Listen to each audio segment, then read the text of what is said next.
I never imagined humiliation could cut that deep. She paraded a tow truck in front of the church chains clanging like judgment bells, but the deed in my folder turned her power into silence. And that was only the beginning. I still remember that crisp December morning when the cold bit through my jacket, and there it was, a bright yellow slip tucked under my wiper like a scarlet letter. I stood there a moment, breath hanging in the frosty air, my old Ford idling as if it too was offended by the paper clinging to the windshield. My fingers trembled slightly as I peeled it off. The bold black letters read, "Notice of Violation. Unauthorized use of HOA lot." I let out a short laugh, half disbelief, half irritation. "HOA lot my foot," I muttered. That stretch of asphalt had been mine long before Karen Whitmore and her band of clipboard generals decided it was their kingdom. I crumpled the slip loosely and slid into the driver's seat, the heater groaning to life. As I drove toward Maplewood Diner, the town's morning hub, the yellow lines outside that lot, flashed in my memory. I'd painted them myself back in '72 with a borrowed sprayer, my wife bringing sandwiches and a thermos of coffee to keep me going. Those lines weren't just paint. They were part of the life we built here. The diner windows were fogged from the steam of bacon and eggs. I pushed the door open, and the familiar jingle of the bell welcomed me home. Inside, the air smelled of strong coffee and fried potatoes, and the jukebox in the corner hummed an old tune from Patsy Cline. Sheriff Langston sat in his usual booth nursing his mug with the patience of a man who had nowhere else to be. He gave me a nod. "Morning, Frank," called Edna the waitress, topping off cups with practiced ease. "Morning," I replied, sliding into the booth by the window. Two men at the counter leaned close, whispering like boys with secrets. Karen's cracking down one said just loud enough for me to catch, "Parking lots next." The other chuckled. "She's got that binder thicker than the town phone book. Rules for everything." I sipped my coffee slowly, letting their chatter confirm what I already knew. Karen had set her sights on the lot, my lot. The irony made me smile. The very ground she was threatening to tow me from was the one I'd cleared with my own 2 hands decades ago when she was probably still in pigtails. Later that morning, I caught Karen herself striding across the lot, heels clicking, scarf tied neat as a Sunday hat. Her eyes narrowed when she saw me leaning against my truck. "Morning, Karen," I said, calm as the frost. She adjusted her glasses binder, hugged to her chest. "Frank, you received a notice today. Unauthorized use of HOA property. Rules are rules." Her voice had the sharpness of ice cracking. "Funny," I replied. "I don't recall you laying asphalt out here in '72, or paying the men who hauled gravel." Karen's lips pressed into a thin smile. "History doesn't exempt you from bylaws. Next time it's a tow." I studied her for a moment, the cold wind tugging at the edges of her scarf. She thought she held all the cards standing there with her binder, but she didn't know the half of it, not yet. Frank folds the notice into his coat pocket, whispering, "We'll see about that." The smell of stale donuts and burnt coffee filled the HOA meeting hall the night Karen slammed her leather binder shut. I'd taken a seat in the back row, folding chair groaning under my weight, the fluorescent lights above buzzing like angry hornets. December evenings in our little Ohio town were always chilly, but inside that clubhouse it was the kind of stale warmth that made you sleepy. Folks shuffled in wearing scarves and heavy coats, shaking off the frost, balancing paper cups of weak coffee. On the side table, a box of glazed donuts sat half-eaten, their sugar glaze gone dull in the yellow light. Karen stood at the front with her binder, thick, polished leather edges lined with sticky notes in neat colors. She carried it like a preacher would a Bible. With one sharp snap, she opened it and declared, "Tonight we address the parking issue once and for all." The neighbors murmured softly, some tugging their coats tighter, others shifting uncomfortably. I knew most of them well, folks who preferred keeping peace rather than stirring conflict. Compliance came easier than confrontation. Karen launched into her presentation, her voice echoing off the thin walls. "New parking regulations," she announced, flipping through laminated pages. "Each household must register vehicles. Unauthorized vehicles will be subject to tow. The lot by Maple Street is hereby designated HOA-controlled parking." I leaned forward, the words hitting me like a sour note in a familiar song. "That lot again? Always the lot." She spoke as if it had been handed down to her by divine right. A quick show of hands followed. One board member, 2, 3, all nodding. The rest of the neighbors barely raised their eyes, let alone their hands. It passed without discussion. I cleared my throat. "Does the HOA even own that lot?" My voice carried farther than I intended in the cramped hall. Heads turned. A hush fell. Karen's eyes found mine a flicker of irritation before her smile returned. "Ownership is irrelevant," she said smoothly. "What matters is compliance. Without rules, we have chaos." Some nodded as if the logic made sense. Others stared down at their laps. From the corner of my eye, I saw Eleanor Price, one of the quieter board members, twisting her purse strap in her hands. She kept her gaze fixed on the floor tiles, avoiding mine entirely. Her silence spoke louder than Karen's binder ever could. Karen moved briskly to close the meeting. "Tow trucks will be on standby. Signs will be posted before the Christmas parade. This community runs on compliance." Her words landed with a finality that made the room colder than the frost outside. People shuffled to their feet, tossing paper cups into the trash, murmuring about the parade and the weather, not daring to mention the heavy hand that had just been laid on them. I gathered my coat, slipped out into the December night, the air biting sharper than before. As I walked the familiar path home, the notice in my pocket felt heavier, and Karen's binder loomed larger in my mind. Tow truck signs. Rules. It was all moving faster than anyone wanted to admit. Frank mutters on the walk home, "We'll see who owns what." I was halfway through my meatloaf at the diner when the low rumble of a tow truck echoed across the snowy street. The fork froze in my hand.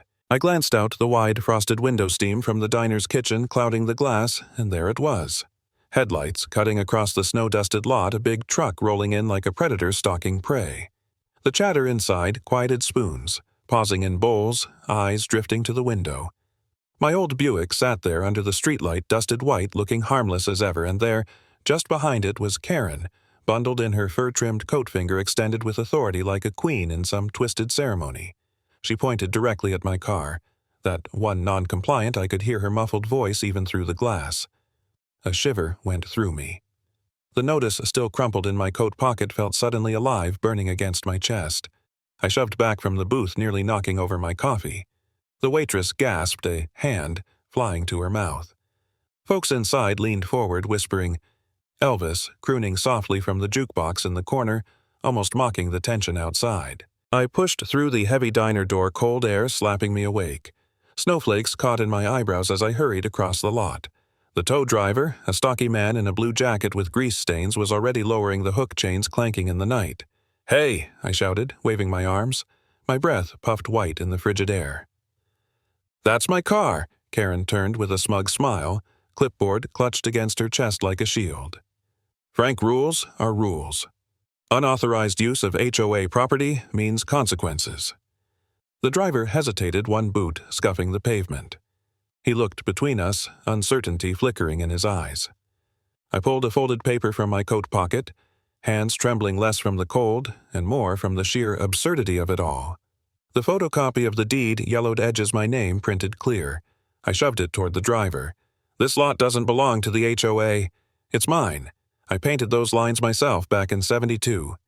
The man squinted at the paper under the streetlight. He scratched his chin. "Ma'am," he said carefully, turning to Karen, "I need written authorization from the actual property owner. Without that, I can't tow. Liability and all." Karen's face flushed crimson, the kind of color that only comes when a person's been caught leaning too hard on air. She snapped, "Do you know who I am? I'll have the sheriff down here in 5 minutes." The driver shook his head. "Call who you want. I'm not risking a lawsuit." He folded the chains back onto his truck, climbing into the cab.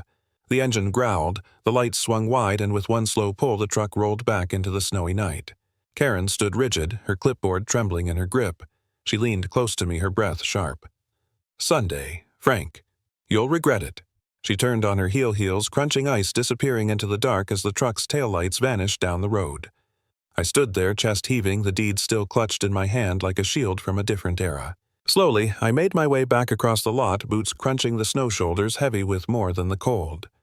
The diner door jingled as I pushed it open. Every eye turned, conversations hushed.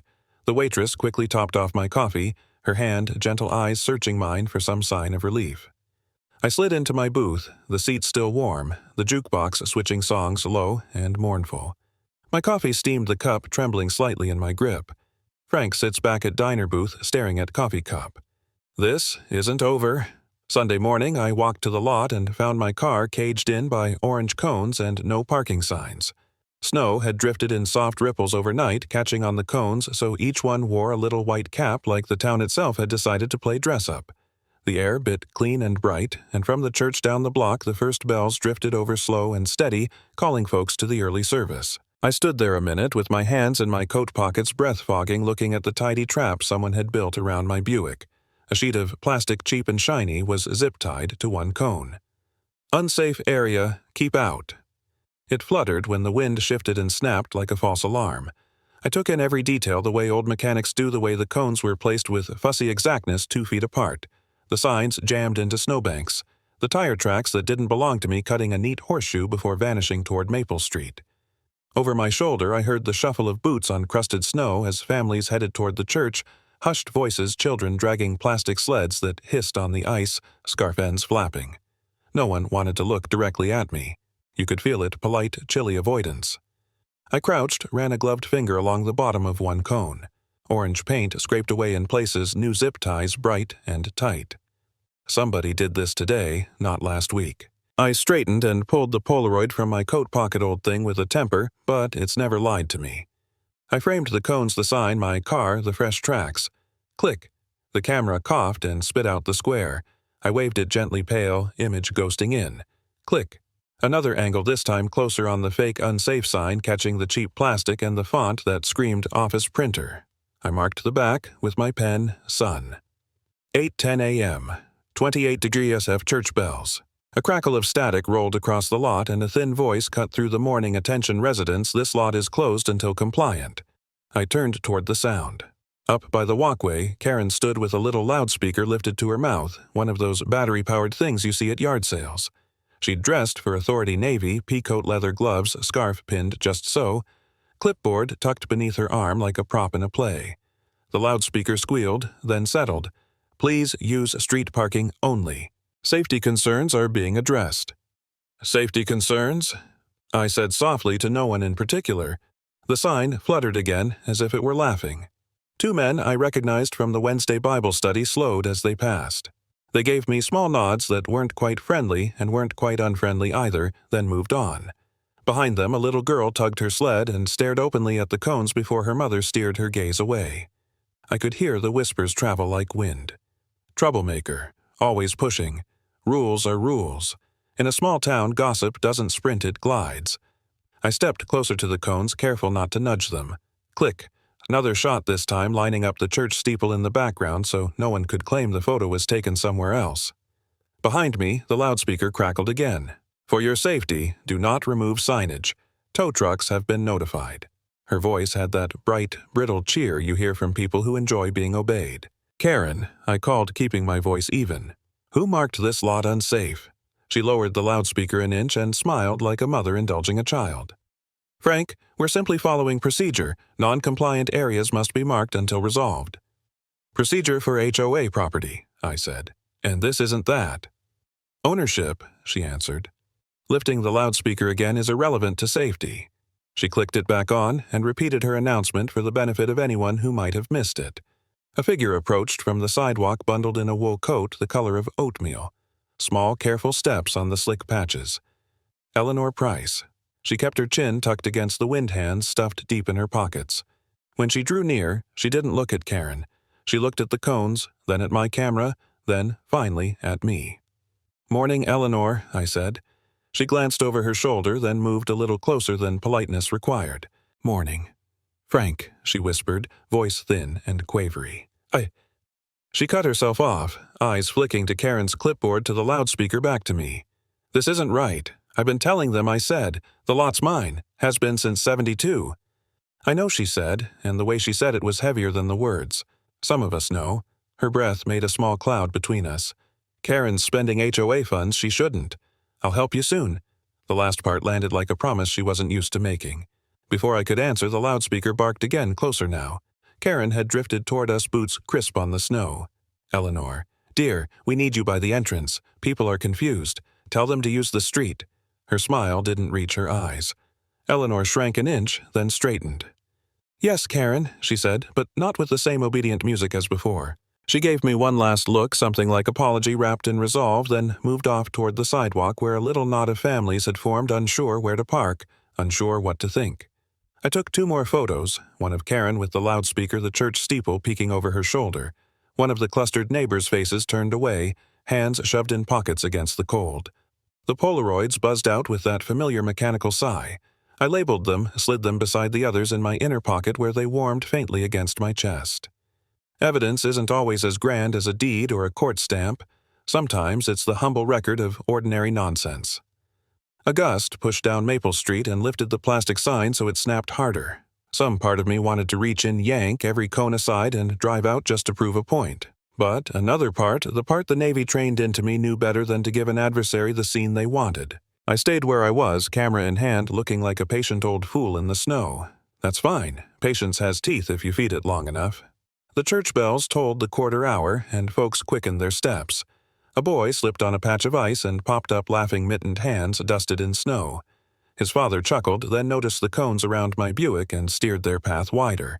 The whole town was adjusting to Karen's theater as if it were weather annoying, yes, but something you endure.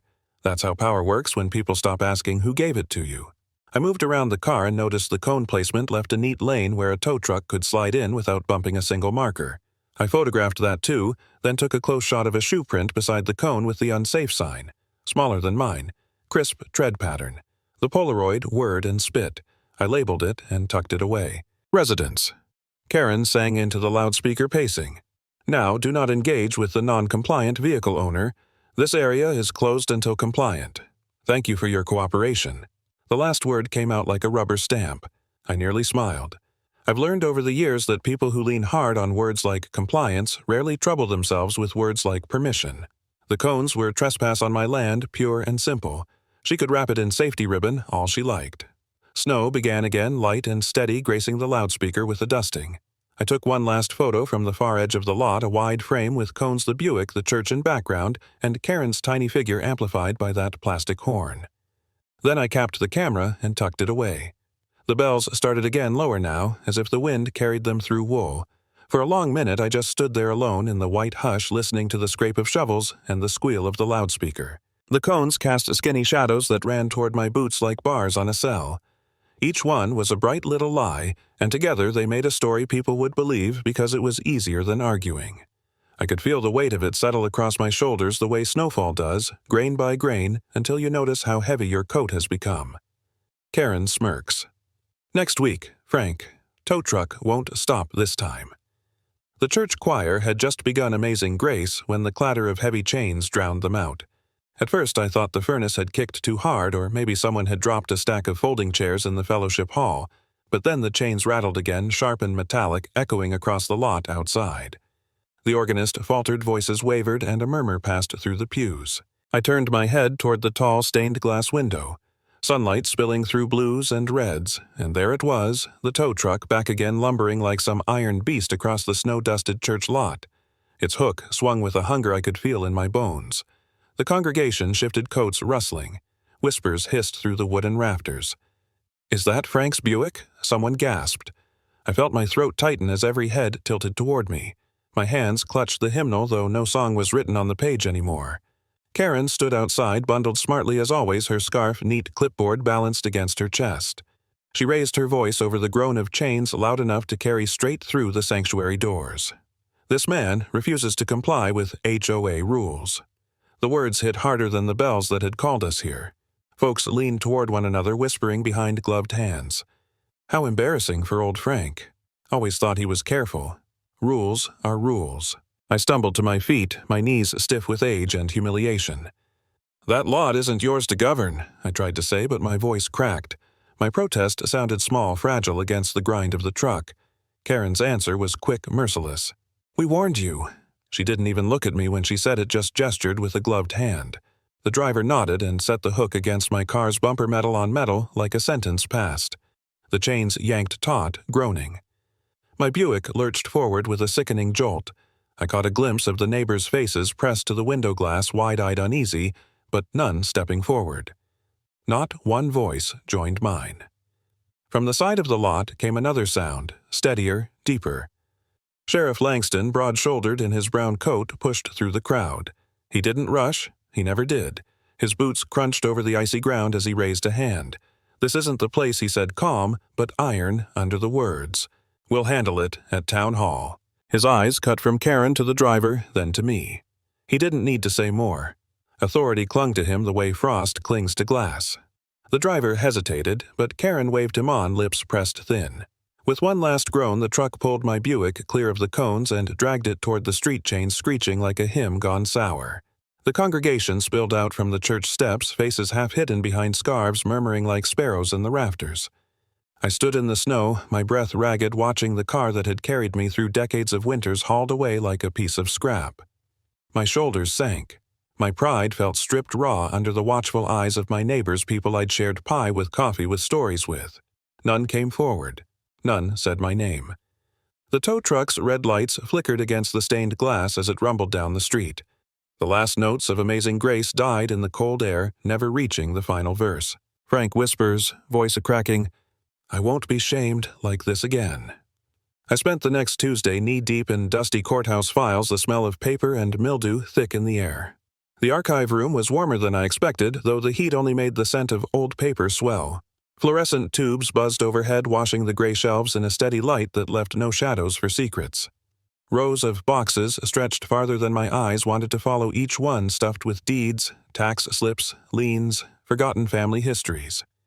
The past here was tangible. You could lift it in your hands and feel how heavy it had grown. I set my coat aside, rolled my sleeves, and began to dig. Fingers blackened from decades of dust, I flipped through folder after folder, names of neighbors long gone staring back at me in looping ink. 1968, 1969, then 1970, thin as a winter tree. My pulse thudded as I dug deeper. Somewhere in here was the paper that mattered, the single page that could outshout all of Karen's bullhorns. "Need a hand, sir?" The voice belonged to Clerk Kowalski. A man built like the shelves, broad, reliable a little, bowed from years of carrying. He wore a green visor that had probably been old even when I was young. "I'm looking for 72, I said. "Parking lot by Maplewood Diner." Kowalski sniffed, reached over, and plucked a box as if he'd been waiting for me all morning. He set it down with a thunk that rattled the dust loose. "Try this. Been sitting untouched longer than I've worked here." I thumbed through paper edges, rasping under my hands until I found it a manila folder corner bent, my own name typed across the tab. Inside, the deed ink, faint but still clear, declaring the parcel mine. Bought fair and square, recorded with the county clerk, notarized in blue. 50 years of snow and spring had passed since, but this document hadn't lost its strength. Kowalski peered over his glasses. "That paper outranks any bylaw," he said simply. "HOA can huff and puff, but the deed stands."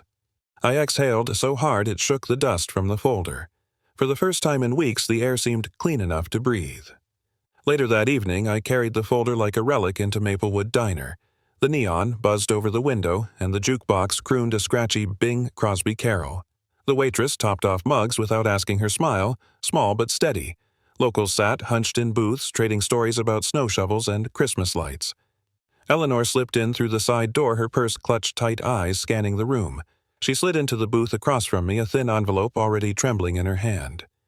"Karen's been misusing funds," she whispered. "Here, Christmas decorations, gifts, even a dinner at the steakhouse, all billed to the HOA card." She pushed the envelope across the table. I opened it and found receipts, statements, handwriting I recognized. The pieces fit with the cruel neatness. Karen had been lining her binder with lies while dipping into the community's pocket. I set the manila folder beside the envelope, the two of them like matching stones in a sling. "She's been trespassing on my asphalt for 50 years, I said, slapping the folder down so hard the coffee sloshed.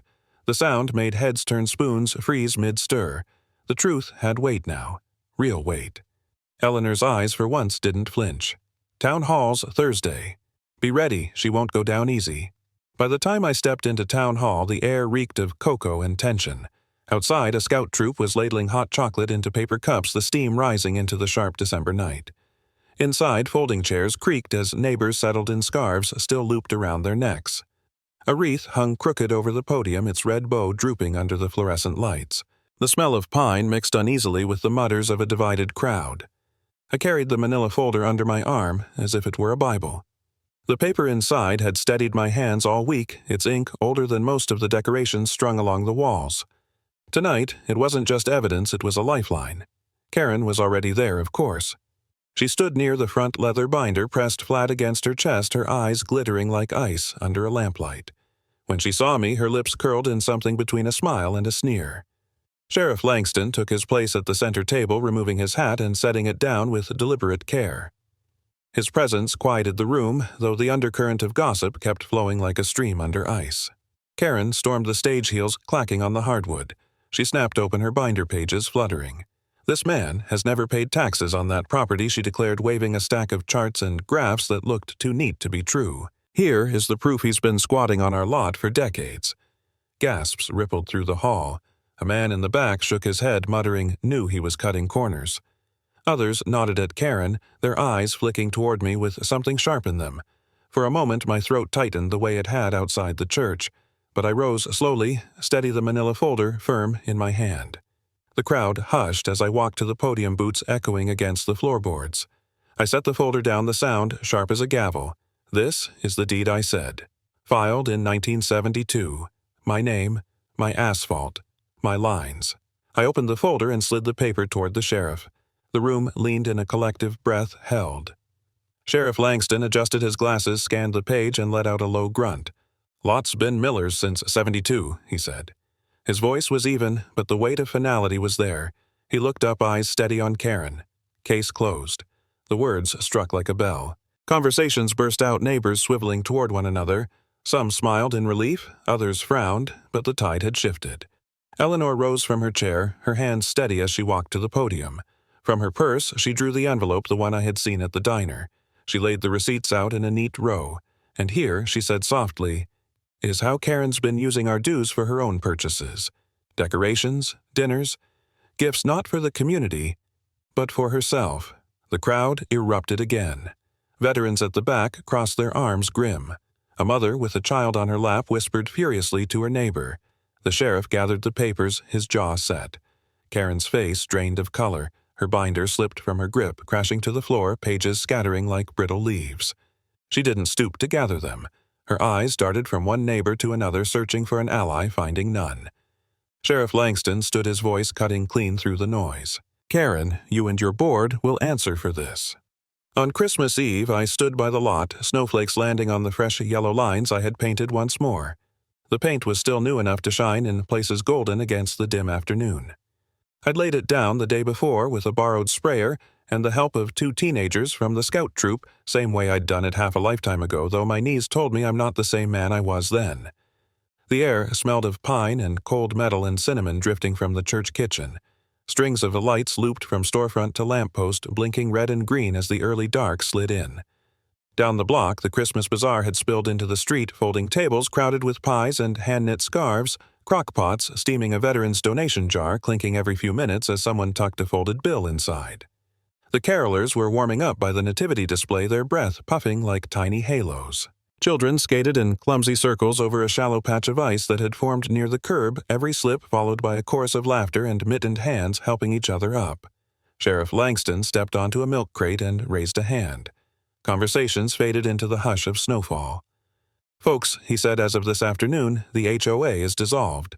The county's investigating misappropriation of dues and filings related to the parking lot. For now, if you have questions about the lot, you ask Frank. He tipped his hat toward me.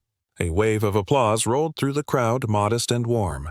I felt heat rise in my face despite the cold, and I tucked my hands deeper into my coat. People drifted over in 2s and 3s, and for once their eyes didn't slide past mine. Carol Jensen from the bakery reached me first, cheeks red from the wind. Frank, she said, we're sorry. We should have asked more questions. We should have stood by you sooner. I shook my head. It's Christmas, Carol. Let's call it even. Others came men I'd shoveled beside women who'd sent casseroles when my wife passed kids I'd mended bikes for years back. Some apologized. Some just gripped my hand and nodded. You can tell when a town breathes easier.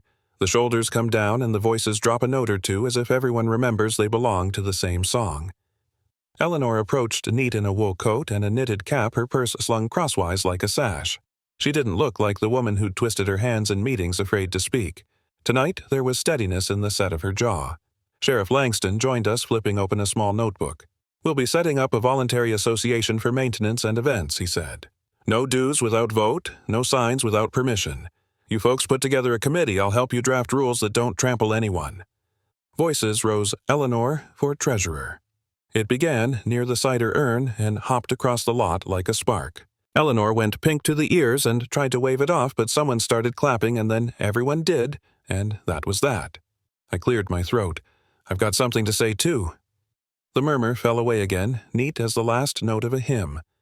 The lot's mine, I said, and the deed says it in black and white. I held up the manila folder, the same one that had bucked Karen's binder like a sturdy old fence.